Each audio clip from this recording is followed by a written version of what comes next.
Hey everybody, I'm Trevor. I'm Vincent. And we're the Anthony and Todd Show, and today we're going to be taking a look at the latest Foxygen record, Seeing Other People. Foxygen is a California indie rock duo consisting of multi-instrumentalist Jonathan Rado as well as vocalist Sam France.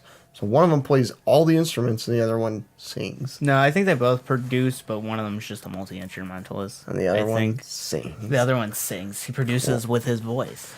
Seeing Other People is Foxygen's sixth studio album on Jaguar Records, which is also the label of Bon Iver. Is it? I think it is. I know they did the Big Red Machine. I know Lonnie Holly was on it. Yeah. I'm trying to remember. If Big Red Machine was on it, that means Bon Iver would be on the same thing, because Big Red Machine had Justin Vernon I know, in it. but like, I think... I remember like Bon Iver being on like a different label. I swear to you. I don't remember. 22 A Million, I think, was on Jaguar. Jeff Rosenstock is on this label. No, he isn't. I know. It's polyvinyl. This record has been described as a breakup album. Not even that the band is like necessarily like breaking up or like officially splitting, but this is kind of described about... This record is more or less about like the downfall of Foxygen's popularity and kind of the splitting apart in personalities of Rado and France. Yeah. And kind of just the creative tension that they have like as a band. Yeah. They definitely started out as like something that they're not now. Yeah. Tracks like The Conclusion, I think, are the best example of this, of stating that they just be better friends than, I guess, musical partners. Work, stating that, like, if you don't think, or what is it? I think I put in all the work. If you have something against that, speak up, or something like along the lines of that. But things like Living a Lie, where he talks about someone he knows going off and ripping his music and becoming famous because of the fact. Yeah, it has that like kind of breakup vibe, but also kind of like that downtrodden star feel like we got from something like Alex Cameron before. Just like a star who's living the past, or someone who's living in their own past and kind of going through it in a type of manner.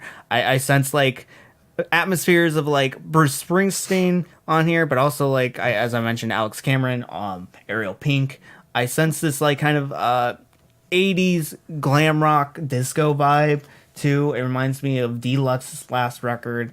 In MGMT's last record, the fact that they kind of make music inspired in an era, but it isn't dependent on the era. I feel like it has a retro vibe, but it isn't dependent on that. It just so happens to be in that vibe, I guess. So it isn't a simulation theory example. This is not Ready Player One. Yeah, I think there's a lot of catchy hooks on here, a lot of fun lyricism, a lot of fun performances. I think this thing's it's big, bold, visionary. Moments like Work are just completely infectious. Seeing Other People is also infectious. Living the Lie, the weird distortion on the hook of Face the Facts, Flag at Half Mast. I think there's just some incredible moments on here, and everything. It feels like beautifully laid out. Of course, I think this thing just works really well. I think some of the songwriting, while you said it's a breakup album, I feel like we're not getting strong enough lyricism throughout this entire thing, besides moments like Work and The Conclusion. But for the most part, I think this thing's infectiously catchy with its production, with its lyricism. Moments like Flag at Half Mast, with just like this long, slow outro that just seems like this mess of just like lo-fi aesthetic being like strung together, while the instrumentation at the beginning is very natural, the end is like very 808 heavy.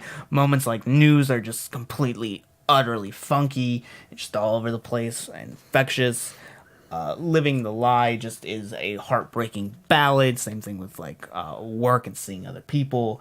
I just think this thing is kind of just retro in sense, but it is definitely worth all the hype, I think, and it shows why Foxygen had I guess became a lot of why Foxygen was popular in the first place. Yeah, I would agree with a lot of those statements, especially about the lyricism. I think that this record is like it's a little awkward for me to listen to. I feel like weird listening to it. It's almost like when celebrity couples like broadcast their drama or their relationship issues with the rest of the world. I feel like Foxygen, who I didn't really care about, now assumes that I'm caring about their popularity and their problems, and have now just brain dumped all of their problems on me, which is like just a weird feeling. Yeah. When somebody that I like didn't particularly even like is now like trusting in me. It's a bizarre feeling. I feel like Foxygen makes themselves so human on this record that it doesn't even capture like the human side of being human. It's Yeah. like it's the part that I don't like about humans. Yeah, moments like news just feel like kind of out of place. That's why I brought up the Al Cameron mention. I think on the line the reference is like, I'm so bad the FBI are gonna be called on me, and like I'm on America Top's 10 Most Wanted list. Just like all these dumpy, like stupid lines don't really fit in this track. They just don't feel. They just feel out of place in the atmosphere with that tone and that style of charisma. Same thing with "Face the Facts." How he says he needs to face the facts.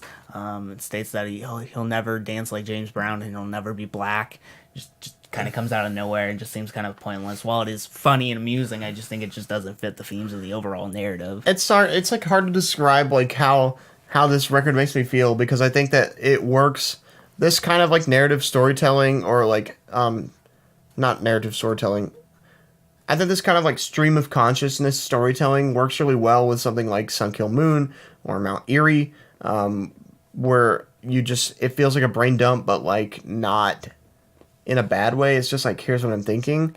But then I also compare it to something like when you say like James Blake is complaining about like how sad he is or how whiny he is, when like in reality I like find that endearing. I don't find that to be annoying, but here I'm like, I feel like James Blake was like a good friend and he's trusting in me, or like Beyonce with Lemonade was trusting in me. Yeah. But here I just feel like this is the kid that you don't talk to at school, you never talk to all throughout high school, and now like 2 years after you graduate he messaged you on Facebook and he was like, hey, like my girlfriend just broke up with me, or like, It's not I think my girlfriend's cheating on me. Like I don't care. It's not built up. There's like no stakes. Yeah, because feel like like there I needs said, to like be some- Foxygen had star power, but they weren't stars. They weren't big. They weren't like a huge band or anything. And now like I think they're coming out and like pretending like they were a huge band and like everybody cares about like how they have declined. When in reality, like I think that the people that care about Foxygen's decline are declining in numbers themselves. Like nobody cares about that. And they assume that I come out, like they come out here and assume that I care, and they make it my problem, which is like just a really weird feeling to me. The concept of the album I think is really interesting. Like the way that they're talking about like the decline of the band, and they're making music together. Like how hard was it to make this music together? How long did it take to record this? Are you guys fighting? Did you guys fight about like lyricism? Do you have like a board up that was like, if I take a jab at you, then you have to take a jab at me, but whatever. Like they had like tallies of who got how many rips in on the other person. They're battle wrapped. I mean, I seriously like wonder how this record was made, because it is in such an awkward spot. Yeah, is it all staged? Like, what is this? I feel like for a lot of this album, it's more the production, the performances that outweigh the lyricism of more or less what's going on. Moments like Face the Facts, like I don't care 100% what he's even saying. I'm more there for the catchy, distorted hook. Same thing with Seeing Other People, and even Living a Lie.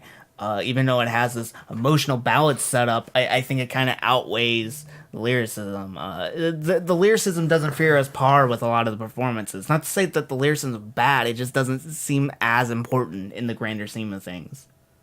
If that makes sense. Yeah. I can't get over the concept of this record and how many holes I feel like there are in the making of, or in the singing of, or any of, like, I don't know, I can't get over this like concept. I just feel like there's so many like holes in it. Yeah. Keeping in mind that all scores are futile and pointless. Right now I'm feeling an 8. I like the production of this. I really enjoy this. I think this is an infectiously catchy album, but I just feel like while the writing is lacking, I don't think it's able to hold back the album too much. I think I'm gonna give it like a 6. I think I will eventually like learn to enjoy this record, but for now I'm too caught up in what it is. Okay. And what it could be. And yeah, that's it. Until next time, guys, I'm Vincent. I'm Trevor. And see you, boyos. Bye, everybody.